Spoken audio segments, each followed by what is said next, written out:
A few months ago, you say Kendrick Lamar and Drake back and forth, beef back and forth. Now over the channel doing afa home. Now me see how about the NRT in the story and I the side of story about that beef no. Me see how about the NRT story and about never continue. Who do you think is winning the beef, Kendrick or Drake? So it's very complicated. I think knowing Kendrick, I thought it was going to be a knockout from Kendrick's part, right? I didn't expect Kendrick to drop more than 2 songs to make a point. Oh, wow. Yeah, because if you're Kendrick, Kendrick is Kendrick. I didn't expect even just a song should have done it for me. Sure, we back again. Last 2 weeks, and now over the Hoover, make announcement say about drop the championship mixtape at the Sack Nation. We Sack Nation for a project now, but they drop it at the Mai. Now during the intern, I said during process now, I Sarkodie have a EP listening UK. Now during the EP listening, over the invite a lot of media people around, and currently I also pay a drop in an interview with Sarkodie and Jay Foley. And then 3 music for a drop interview with Sarkodie. And finally, a Yes Network function drop a interview with Sarkodie. Now I be breaking it down at the moment. Now during the interview with a network, network, a Sarkodie make 1 or 2 revelation via the Bremo Ewa Hanum. Now during the interview, a you have interview and put 2 questions at the moment about the say during the come up I struggle ben of fame we say ohwe Africa hanoma mommy ni people like popi for no I na on person o mobile etna office and that line no na obere NRT say oh yeah or like or encounter sa challenge ni bi say na otene anti nchenti na ne anti ne mommy e pon like almost ben although almost ben there by 5 minutes interval now during obere narration or say oh to be ya otimi ka chere ne granny say akwane ne mommy ho na we biane abehwe Kumasi and I say Cape Coast akoboshu ebuwa wetime ka che ne mami say okwo ne maame and I say ne grand ho no biane beche Kumasi eboshu na me nti how I Sarkodie narrative and story e funny yi pa ma me nhwe how obede narrative e story e ba na e be continue Let's talk about your early days of your inspirations and your early walk. What was the beginning point of you wanting to go into music? I've always been just a very observant person. I'm very chill. I listen, I watch. So these things informed my view on life and then created my persona. So I just needed a place to like express my feeling, and I used the creative ways. I used to paint and draw. So it started from that, and then I fell in love with music. So in general, I love music, but I fell in love with rap music when I heard rappers in Ghana rapping, the hip life era. And I got into it, and here we are today. Okay. We did some research, and correct us if we're wrong. It says that your mom gave you 1 year. Yes. To allow you to do music, which seems to be the theme with Africans. Because they don't want us to go into music. They don't know if it has a short career or not. Even Tyler said the same thing. Their mom gave her 1 year. What in that 1 year was your focus, your mindset to prove to mom that this is what you want to do? I was just following my passion as always. Even the stuff that I was doing, I don't think she was aware, because now I can say because I'm grown. I don't advise kids to do that, but it was because of my passion. My grandma and my mom lived like 5 minutes away from each other. So sometimes I can tell my grandma that I'm going to mom, or tell my mom I'm going to grandma. Oh, yes, and then I'll be all the way in Cape Coast or somewhere in Kumasi rapping.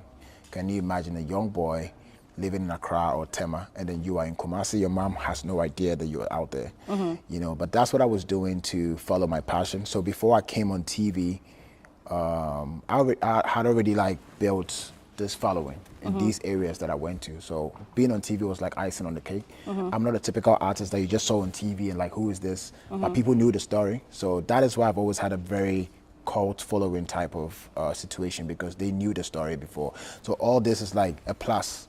They knew, they built this, they saw it coming, you know, and that's how come I was able to come. Yeah, so that 1 year I was doing that, and then I landed on the radio. I don't think she even knew, because Sarkodie is not my name, so she doesn't know who the person is. So I think she was in a taxi, and the taxi driver was talking about me, you know, and when she dropped me, when she came home with the taxi driver, I think somebody told her that Sarkodie is actually your son, you know that. And then wow. the taxi driver came, took pictures, and then when she saw that, she saw, okay, this could be something. And then she gave me the chance to do it, and then we're here today. It sounds, well, that's a really good ending, because I thought you was going to say she beat you. No. When she found out you was rapping, she like, she used to beat me when I go to church. So yes, Stop rapping. I started sneaking out. I couldn't control it. Now I was just going out around 9 when she's asleep and thinking she'll be sleeping when I get back. By the time I'm back, she's already up.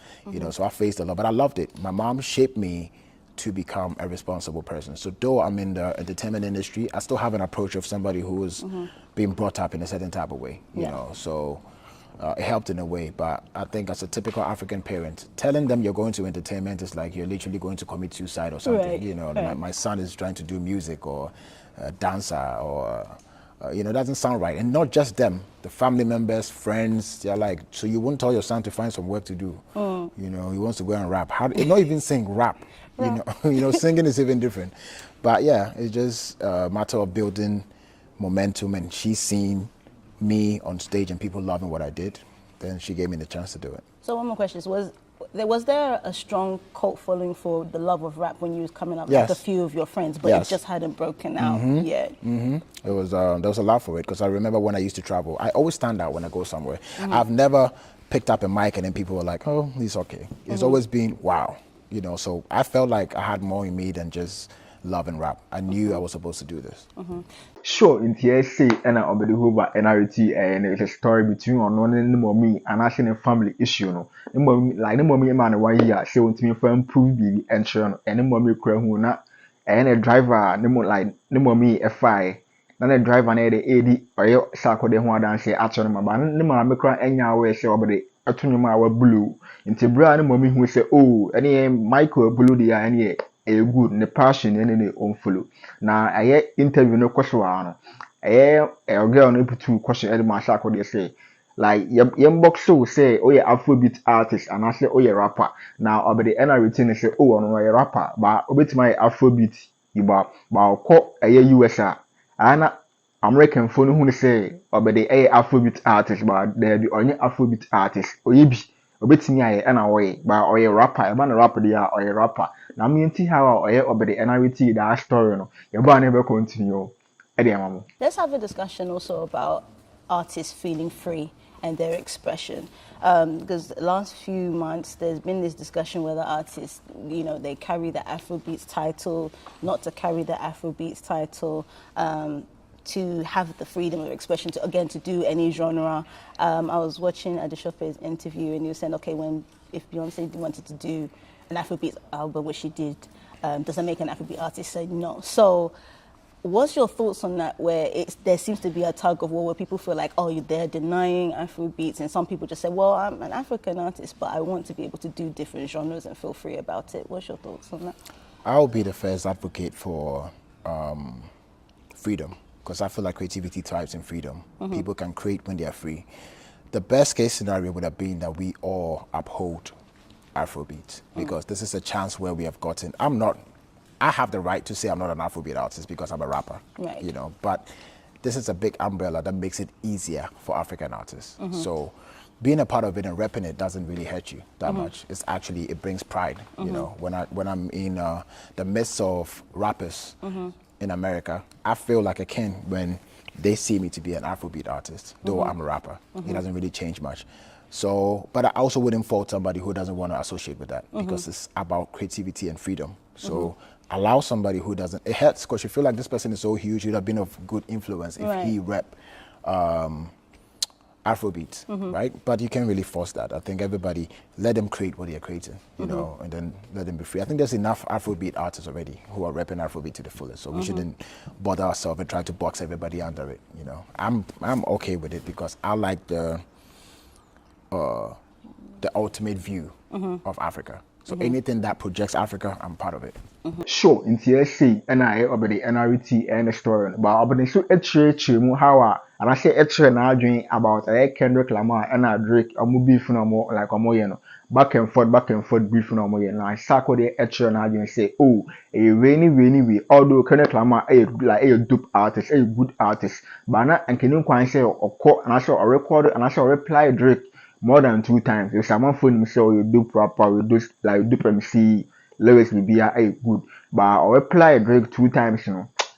Or no two of them when feeling okay and say Charlie, oh you good, oh you dope. Now I apply Drake 2 times, then a man for bedroom say oh pay attention, I say oh baby. Now me see how I over the NRT I story and never ever continue.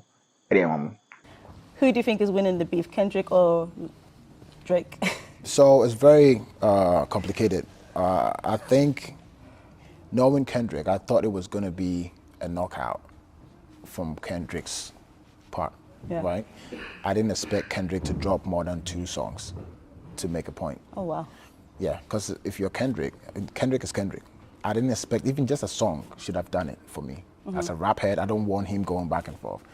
So, and Drake is in a space where it's really hard to, because if you take Ghana, I've been in that space a bit, like staying on top for a very long time. So when somebody comes at you, normally the favor goes to the person who's coming at you. It's hard for people to side with you because they feel like you always win, you know. So it's not a fair fight.